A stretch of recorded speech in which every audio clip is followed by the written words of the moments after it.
akan menjelaskan materi mengenai Rencana Pelaksanaan Pembelajaran atau RPP. Nah, terlebih dahulu perkenalkan, nama saya Sarba Daniar, NIM 105401120622, kelas PGSD 2G, mata kuliah konsep IPS lanjutan SD, dosen pengampu Ibu Samsuryanti, SPD, MPD. Rencana Pelaksanaan Pembelajaran atau RPP, Satuan Pendidikan Sekolah Dasar Negeri, kelas 5 semester 1, tema 3 makanan sehat, subtema 3 pentingnya menjaga asupan makanan sehat, pembelajaran 4, alokasi waktu 1 kali pertemuan atau 6 kali 35 menit. Pertama yaitu kompetensi inti. 1. Menerima, menjalankan, dan menghargai ajaran agama yang dianutnya. Yang kedua, menunjukkan perilaku jujur, disiplin, tanggung jawab, santun, peduli, dan percaya diri dalam berinteraksi dengan keluarga, teman, guru, tetangga, dan negara. Yang ketiga, memahami pengetahuan faktual, konseptual, prosedural, dan metokognitif pada tingkatan dasar dengan cara mengamati, menanya, dan mencoba berdasarkan rasa ingin tahu tentang dirinya, makhluk ciptaan Tuhan dan kegiatannya, dan benda-benda yang dijumpainya di rumah, di sekolah, dan di tempat. Yang keempat, menunjukkan keterampilan berpikir dan bertindak, kreatif, produktif, kritis, mandiri, kolaboratif, dan kognitif dalam bahasa yang jelas, sistematis, logis, dan kritis, dalam karya yang estetis, dalam gerakan yang mencerminkan anak sehat, dan dalam tindakan yang mencerminkan perilaku anak sesuai dengan tahap perkembangannya. Yang kedua yaitu kompetensi dasar KD dan indikator. Bahasa Indonesia kompetensi dasar. 3.4 Menganalisis informasi yang disampaikan paparan iklan dari media cetak dan elektronik. 4.4 Memerankan kembali informasi yang disampaikan paparan iklan dari media cetak atau elektronik dengan bantuan lisan, tulisan, dan visual. Indikator 3.4.1 Membuat naskah iklan elektronik tentang layanan masyarakat. 4.4.1 Mendemonstrasikan naskah iklan elektronik tentang layanan masyarakat. PS kompetensi dasar. 3.2 Menganalisis bentuk-bentuk interaksi manusia dengan lingkungan dan pengaruhnya terhadap pembangunan sosial, budaya, dan ekonomi masyarakat Indonesia. 4.2 Menyajikan hasil analisis tentang interaksi manusia dengan lingkungan dan pengaruhnya terhadap pembangunan sosial, budaya, dan ekonomi masyarakat Indonesia. Indikator 3.2.1 Mengidentifikasi pembangunan sosial di Indonesia. 4.2.1 Mempresentasikan hasil analisis tentang pembangunan di Indonesia. C. Tujuan pembelajaran. 1. Membuat naskah iklan elektronik tentang layanan masyarakat dan mendemonstrasikan dengan tepat. 2. Menerima keberagaman yang ada di masyarakat dan realitas Bhinneka Tunggal Ika. 3. Menerapkan sikap toleran terhadap realitas Bhinneka Tunggal Ika. 4. Menjelaskan manfaat keberagaman dalam pembangunan sosial budaya. 5. Menjelaskan manfaat nilai kebersamaan di dalam masyarakat. 6.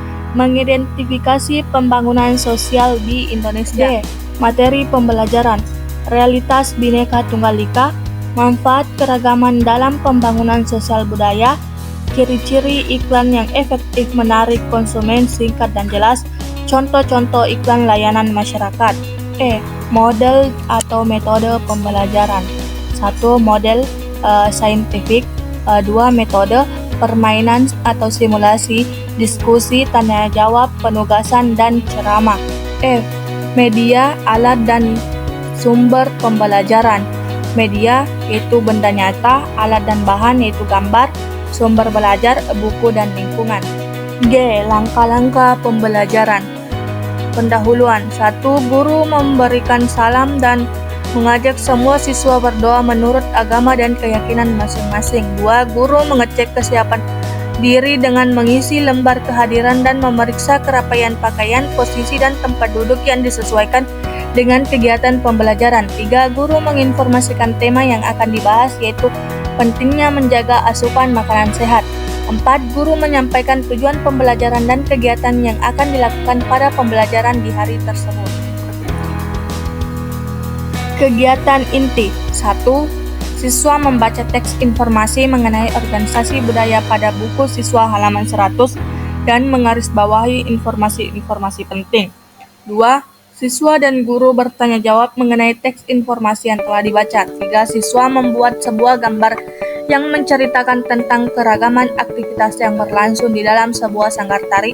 Setting sanggar tari dapat diganti dengan hal yang lain namun tetap mencerminkan kondisi organisasi yang bergerak di bidang sosial budaya. Yang keempat, siswa melengkapi gambar yang mereka buat dengan sebuah cerita singkat tentang keragaman yang terdapat di sanggar tari atau organisasi sosial budaya tersebut. Cerita memberikan penekanan pada realitas Bhinneka Tunggal Ika dalam kehidupan masyarakat. 5. Siswa dapat menggunakan pertanyaan-pertanyaan yang diberikan dalam kegiatan pada halaman 101 sebagai panduan dalam membuat gambar dan cerita. 6. Guru memberikan penekanan tentang pentingnya nilai kebersamaan dalam keanekaragaman sebagai modal dasar pembangunan. 7. Siswa mengamati gambar iklan tentang keragaman sosial budaya yang dapat ditemukan di daerah sekitar. 8. Siswa menyebutkan contoh-contoh keragaman sosial budaya Indonesia sebagai modal pembangunan Indonesia. 9. Siswa melakukan diskusi kelas dengan guru sebagai pimpinan tentang manfaat keragaman bagi komunitas masyarakat. 10. Siswa menulis manfaat keragaman budaya bagi masyarakat pada kolom yang disediakan di buku siswa. 11. Siswa bersama dengan teman kelompoknya melanjutkan rencana iklan yang telah dibuat pada pertemuan sebelumnya dengan membuat naskah iklan berdasarkan format yang telah disediakan di buku siswa.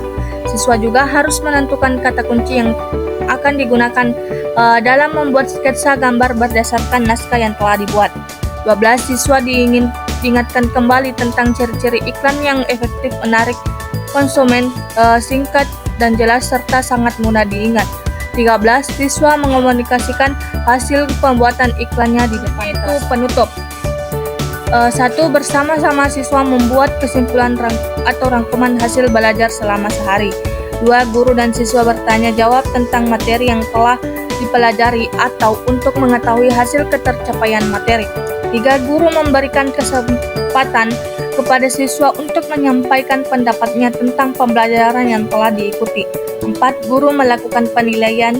5. Guru meminta siswa untuk mempelajari materi pembelajaran selanjutnya. 6. Guru mengajak semua siswa untuk berdoa menurut agama dan keyakinan masing-masing untuk mengakhiri kegiatan pembelajaran.